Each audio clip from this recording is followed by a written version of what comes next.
Welcome Welcome. back to Useless Philosophy. Oh, we need like a jingle. Yeah, I think wasn't somebody trying to make that Yeah, the happen? kids were gonna do Yeah, like a logo, but that never materialized.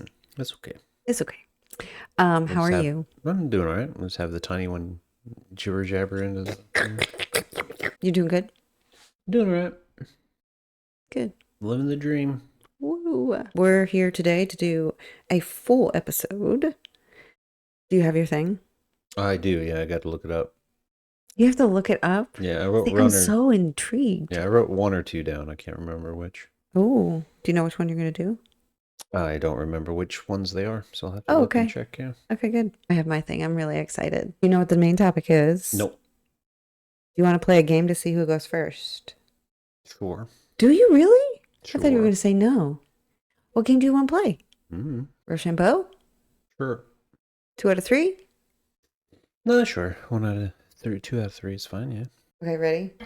1, 2, 3, shoot. 1, 2, 3, shoot. You win. You let me win. Nope. Okay. All right, well, you'll go first then. Yeah. All right, we'll see you when we get back When we get back from this break. from this break.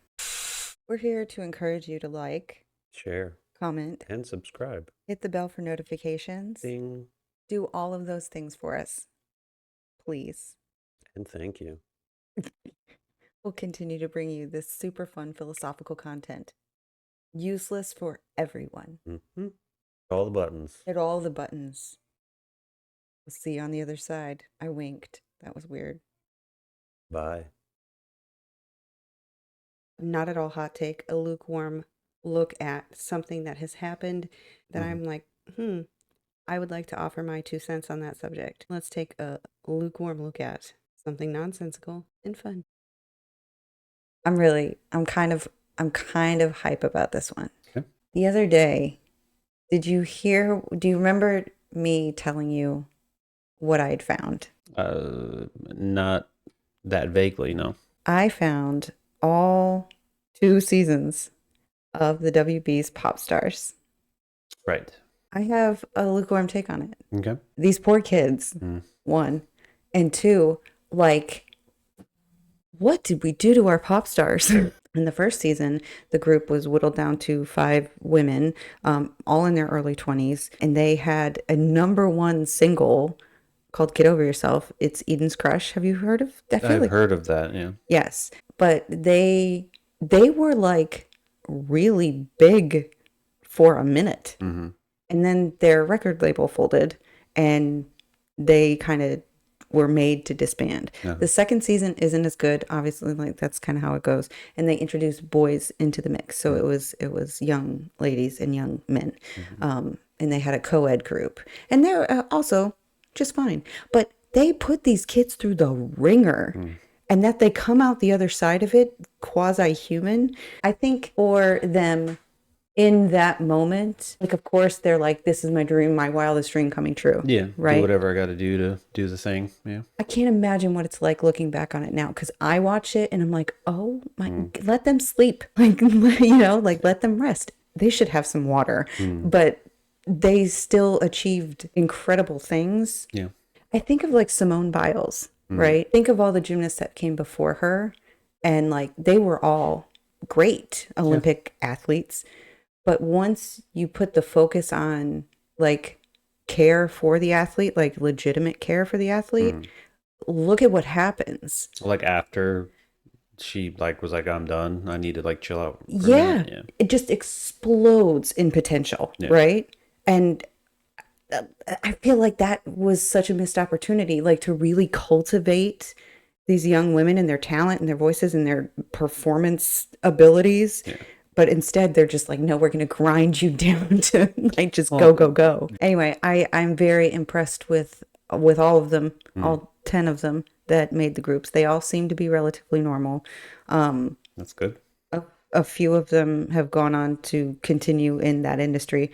Most of them lead comparatively quiet lives to that and seem very successful and very happy. Excellent. Yeah. I mean that's kind of the end game goal, right? Yeah. It's just I came out of a fire and I'm normal Yeah. as much as I can be, Yeah. which is good Yeah. and I was just different. super impressed, and I watched the whole thing with kind of different eyes on it. Yeah. And yeah, I still enjoyed it because it was still entertaining, but I kind of had that in the back of my mind, like, oh wow, Yeah. like kudos to all of you. Yeah. Well, and like your perspective, mine to a certain degree as well, is a little different just because we've got kids. Yeah, recently released their album from the Folded label. Mm. It got released on Spotify. The Oh, cool. rights to it got picked up by somebody or something. I don't know how any of that works, but it's there, and so now I listen to it in the gym. It's great stuff. Well, hopefully there's some proper compensation. I doubt it. I Yeah. really doubt it, but I hope so. This has been Kelly's lukewarm take on the Popstars series from the early 2000s. Anything that irks me, I talk about. People fascinate me and the choices that they decide to make. Anything else you'd like to say about it? Nah. Fair enough. Today, we are talking about This is the clothes, uh-huh. specifically gym wear as everyday wear now. Oh, okay. I remember a time when we wore jeans and slacks Uh-huh. and button-up shirts and polo shirts. Mm-hmm. You could wear jeans and a t-shirt, and that was fine. You were as casual. Now, everything's joggers, which is poop. Everything's joggers, sweatpants, Yeah. sweatshirts. Can you be grateful that it's not the velour tracksuits anymore? It's to me, it's the same thing. Where is the appropriate place to wear that sort of thing? The gym The or gym. at home. And that's it. Yeah, And that's it. And you go out and you should wear pants. you should wear pants. Pants. Yeah, jeans, slacks. Maybe you can wear, canvasy pants. Outside of like the beach, I don't think I've ever seen you wear shorts out of this house. Nope, I don't like wearing shorts. Why? I just don't. So gym wear is everyday wear. Where do you think it came from? The pandemic. Really? Yeah. I think that there was Very insightful. I think there was a drive for casual wear that was comfy because you were working from home or whatever, and Right. we couldn't go anywhere. We couldn't do anything. And so companies were like, oh, okay, well, let's just make sweatshirts, sweatpants that look nice. And then that's where it went. Everybody just wears those. And I have worn sweatpants out and about like maybe once or twice. And that was, baby was just born. And like, you need to go to the store to get something. I was like, Yeah. okay, well, I can barely stay awake. So we're just going to go out the door now. Yeah. Oh no. Do you think it's like a pendulum swing? It'll swing back I towards the don't middle? think so. I think this is just what it is now. This is here to stay. Yeah. What's the best way to say this? There was a genre of individuals that wore, the gym attire Uh-huh. as, everyday wear, and that was considered acceptable. That was their style. Yeah, there was a style. Yeah, that was the branding, the style of a particular outlet. But now it's kind of progressed into, your Lululemons and all that stuff where they're $130 pair of leggings, $90 fierce. sweatshirts, and that sort of a thing. The designer stuff. It's like, it doesn't need to be that. Well, okay, yeah. Wow. What's the solution? I don't know. Oh. I don't think that we're gonna pull our way out of this one. Are you gonna, or will you ever concede to this trend? No. I don't like joggers to begin with. And I'm not suggesting that we go back to, wool suits and Like little seersuckers. hats and stuff. Yeah. A little more formal. How do you feel about the gym wear movement? I don't know that I've ever thought about it Mm-hmm. outside of high school. Like how much pajama can I get away with wearing Sure. to school? And I never thought in a million years to wear pajamas to school, oh man, except for pajama day. all the time. Mm. All the time. This has been David's Diatribe.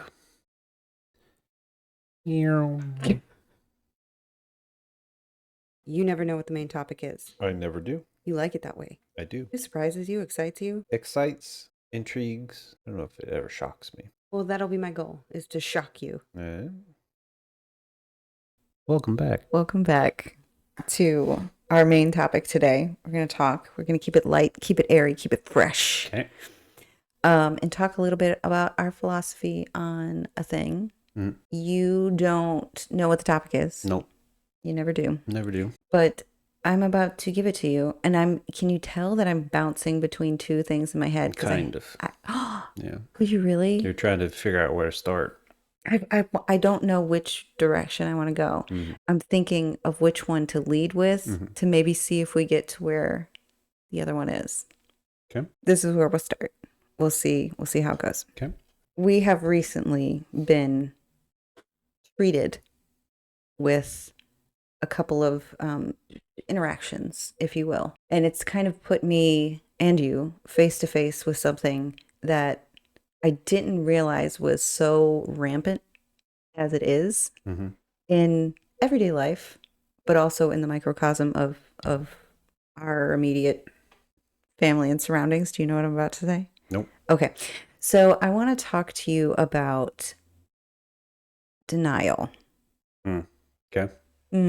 What was the yeah. I think I know as to the Yeah. genesis of this. Yeah. So the genesis of it was realizing that it can be so pervasive as to be a sickness. Yeah. And you can live your whole life that way. And you can still live it that way even when people point it out to you. Yes. And it's like higher order gaslighting of yourself. Yeah. That fascinates me. Because it's either you're gaslighting yourself because you don't think that's the case. Because you don't think very highly of yourself, or whatever the case may be. Or you don't see yourself doing that because that's beneath you. Yes. Yeah. I want to know where it starts. Because I've mentioned this before in this place. I operated in this sickness and was prepared to live my whole life in this sickness, right? Something shook me. I changed. Here we are.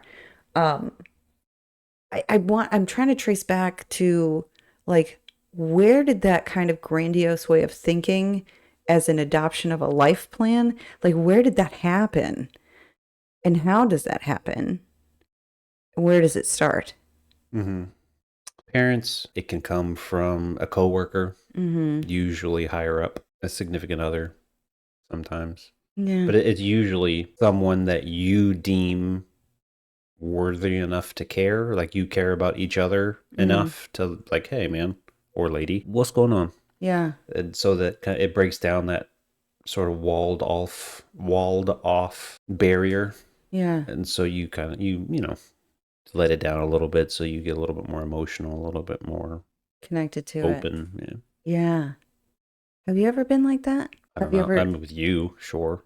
Huh? With you, sure. I've been not like walled off or anything, but like being able to be comfortable enough with someone to have those kinds of conversations with people. I see. But in terms of like being in denial or, things of that nature. Yeah. I mean, maybe when I was younger and in relationships. Yeah. Like, it's not that bad. Yeah. Do you think that's a part of where it starts, is just kind of like turning a blind eye to something you don't like? Like, I can ignore that. Sure, probably. Or I don't perceive it as that big of a deal. Yeah. So it's not that big of a deal. Right. And when you're young, anyways, you don't have a ton of outside forces that are telling you, hey, this might be not great. Weird. Yeah. What I think is I'm like the most concerned about is, like, so I was having a conversation recently with a friend, and like it dawned on me, they believe what they're saying, even though I have irrevertible proof that that's not the case. And when confronted with that, even in the most benign way, it wasn't like an accusation, like there was no reason to become defensive. Instant defense, I'm questioning, do you believe that never happened? Like, do you believe it? Because if you believe it, you're trying to sell me on forgetting it, but then like it was just this wild falling down a well of how ingrained in this story that you're telling yourself are you? Yeah. Where does it become dangerous and pervasive? Like, where do you step back to say, like, okay, I'm gonna let you have that one because it's not like it'll hurt you. Mm-hmm.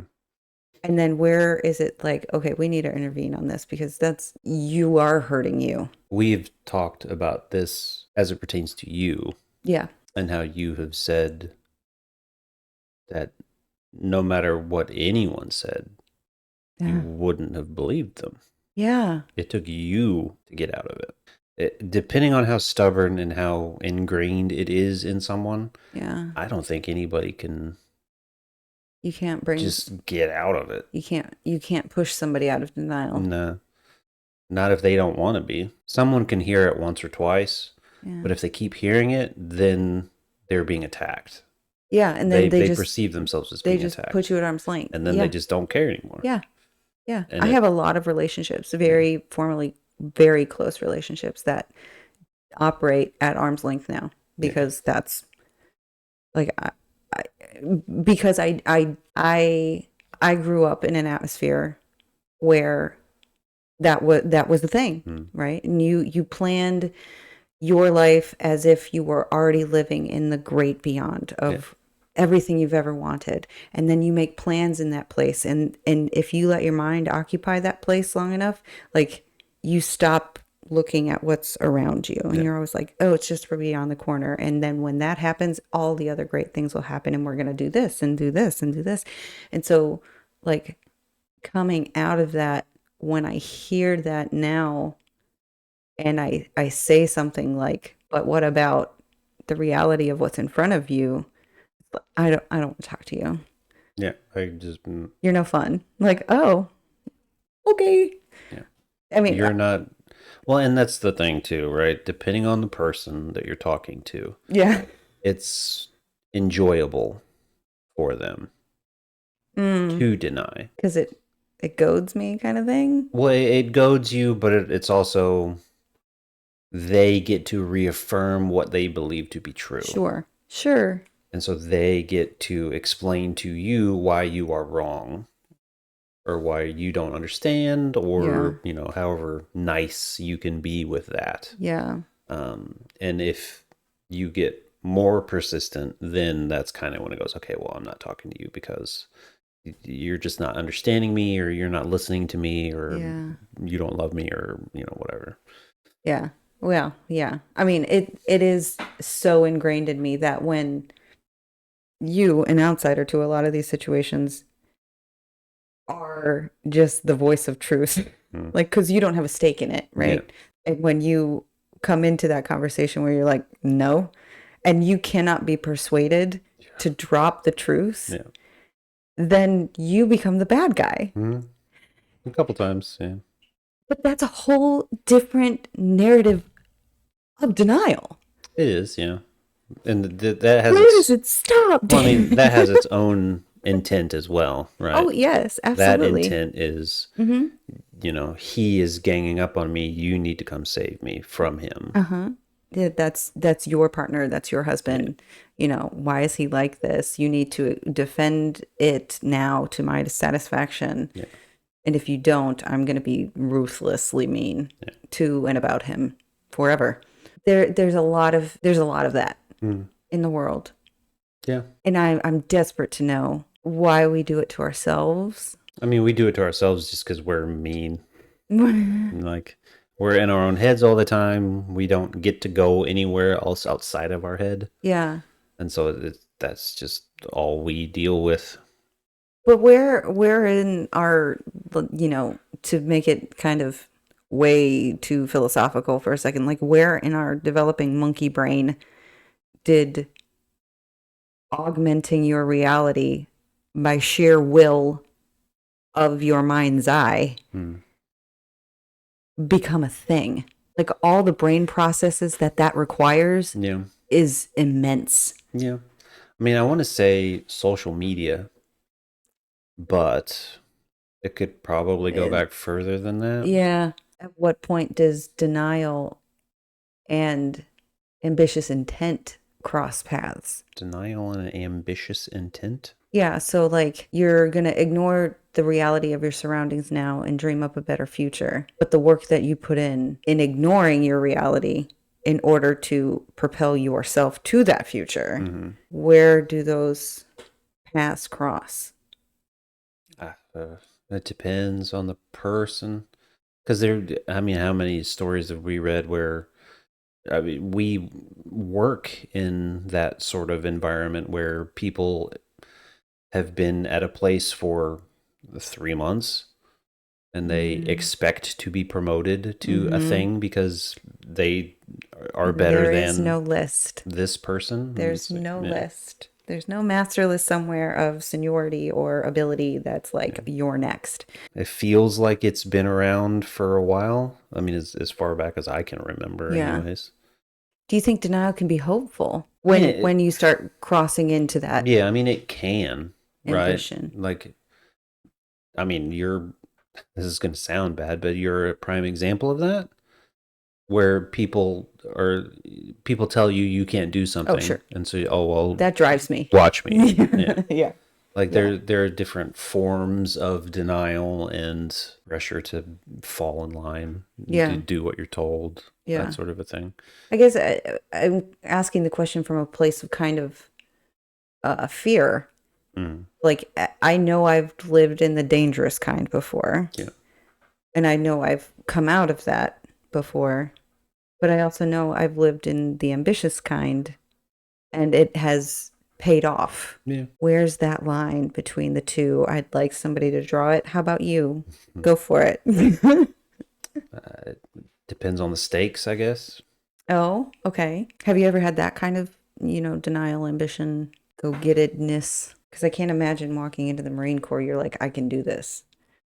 I mean, I've talked to you about that, like signing up for the Marine Corps. Mm-hmm. Like, I Yeah, didn't we want to go to know. college. Yeah.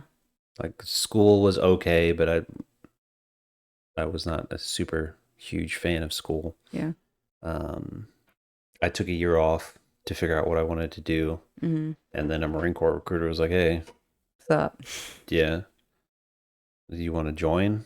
I was like, "Sure, I'm not doing anything else." Like, okay, well, what do you want to do? It's like, well, I'd like to be a sniper. I think, that's cool. I've seen a lot of movies. I was like, okay, well, in order to do that, you've got to be infantry. And then you kind of work your way up into that aesthetic. Is that okay? I'm like, sure, fine. That's Yeah. whatever. He didn't explain to me at all how difficult that was going to be. Why would he? Yeah. An infantry sign up? Right. Sure. Yeah. Yeah. And so then I did it and I was like, oh, I got there.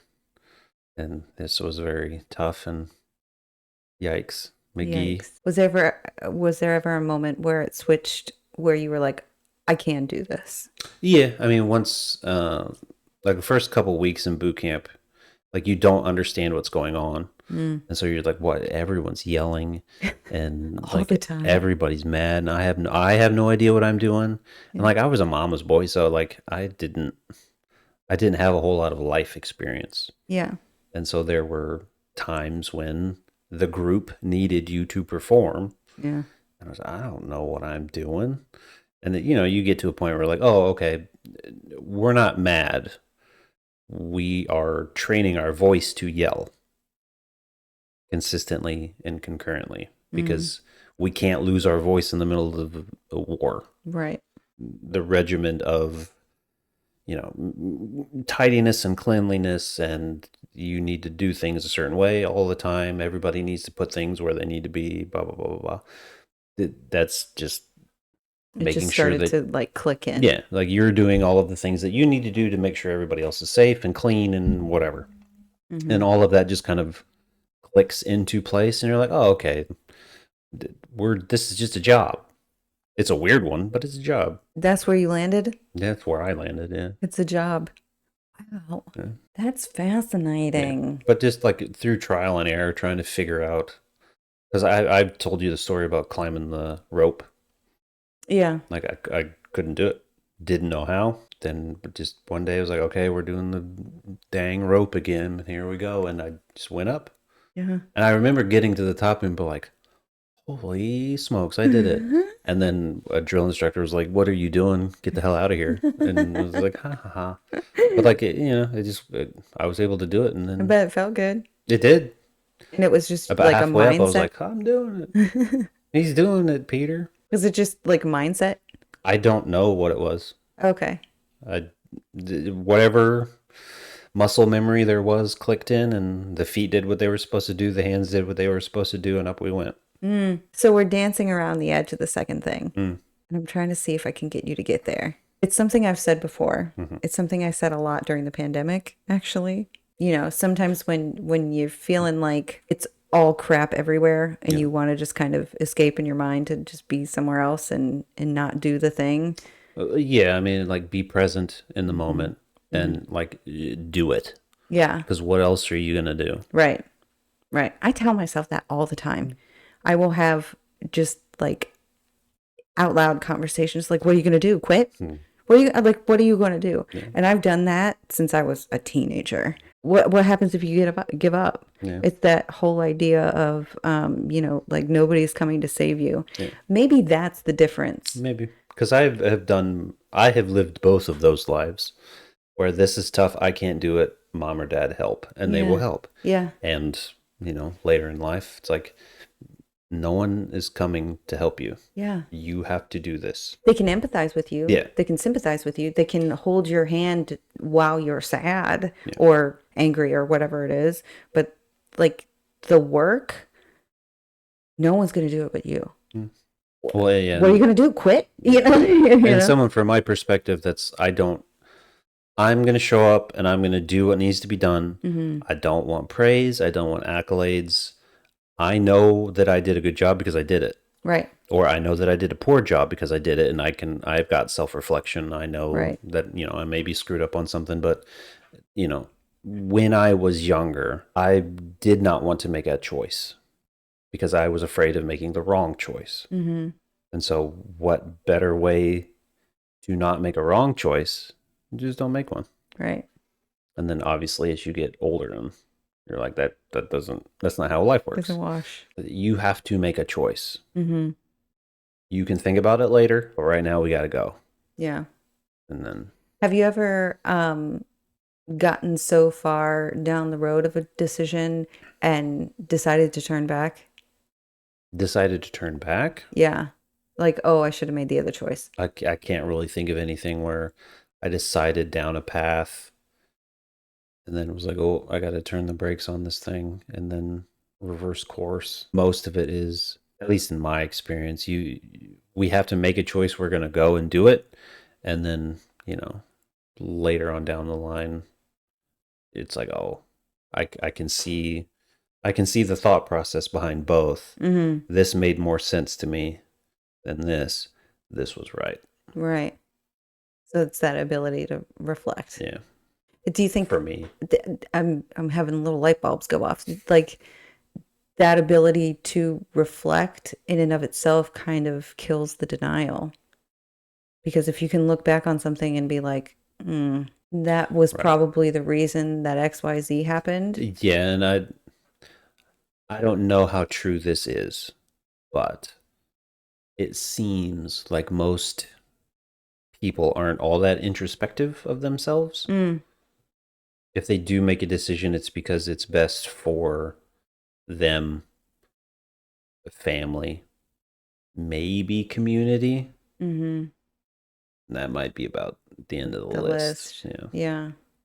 Well, and then you think about too, like how long term can you commit to a decision or a goal or a whatever, But yeah, because long-term goals are neat in theory, but they typically take a very long time to get there. Right. And we are an impatient.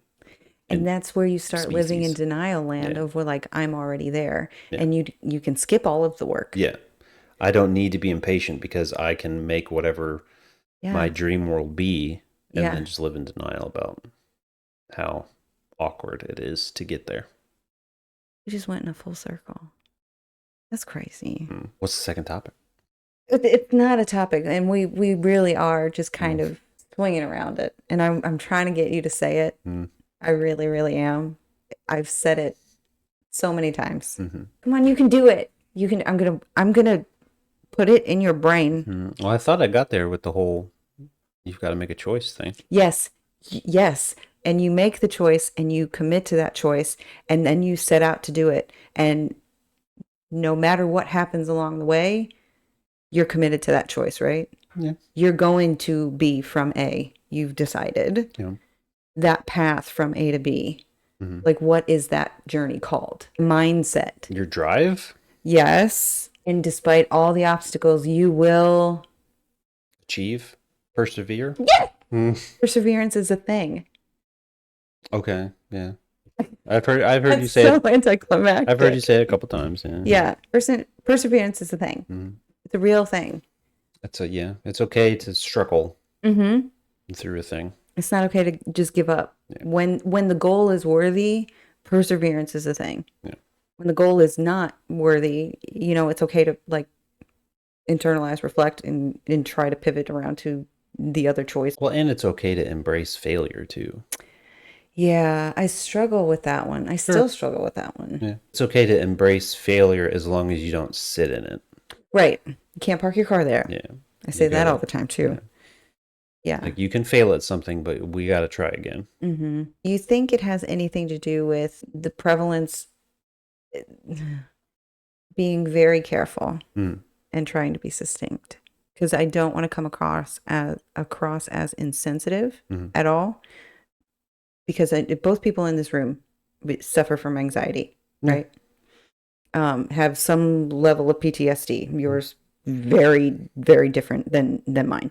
When a person encounters anxiety, and it's not a black and white choice. It could be. It could be. Yeah. You have denial or perseverance. Yeah. Like, I can get through this, or this is where I will live my whole life. To put it in scientific terms, flight or fight.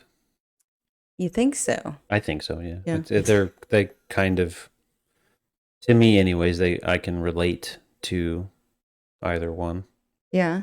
Because fight, perseverance, that kind of makes sense. And then denial is brain flight. I feel like we're failing people by not giving them the skills as young people to cope with things that are not great, but that are reality. Yeah. Like the whole idea, like we can't show our kids, the realities of the world that they live in. Yeah.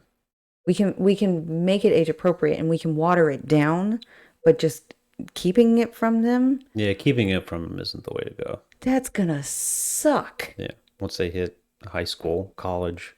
And their eyes open to the world. Their fully formed brains at that point will explode. That was my upbringing. I'm still, to this day, there are things you say where I'm like, huh? Like, I was just sheltered in the weirdest ways. We could do whatever we wanted, but we knew nothing about anything. Yeah, the price is wrong, Bob.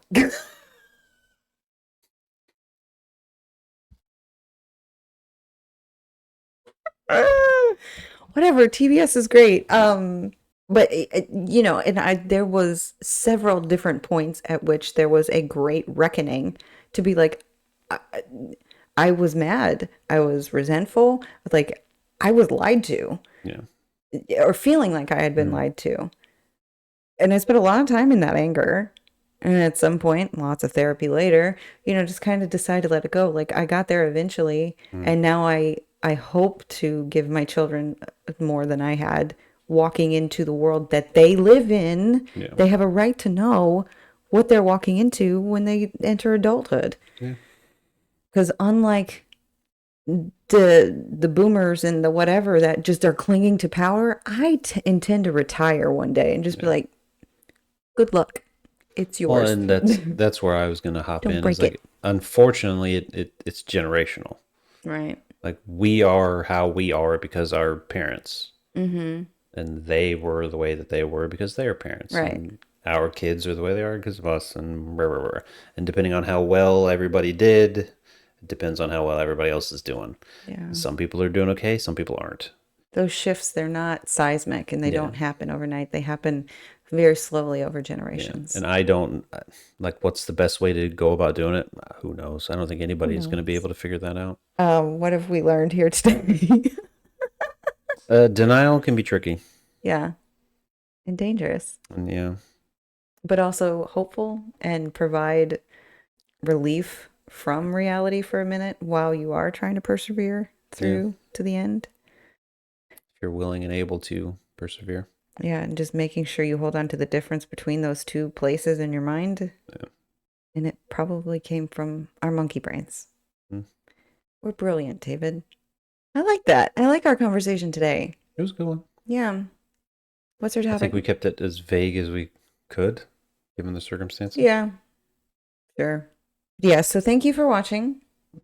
You see a bunch of Indubitably. buttons pop up on your screen. You should click a couple of them because that's how the algorithm works. Like, comment, share, subscribe. Yes. Click on the next one. Watch the whole series. It's Watch good. the supplemental. Yes. Watch the shorts. Yes. There's a couple good ones in there. A couple. They're all great.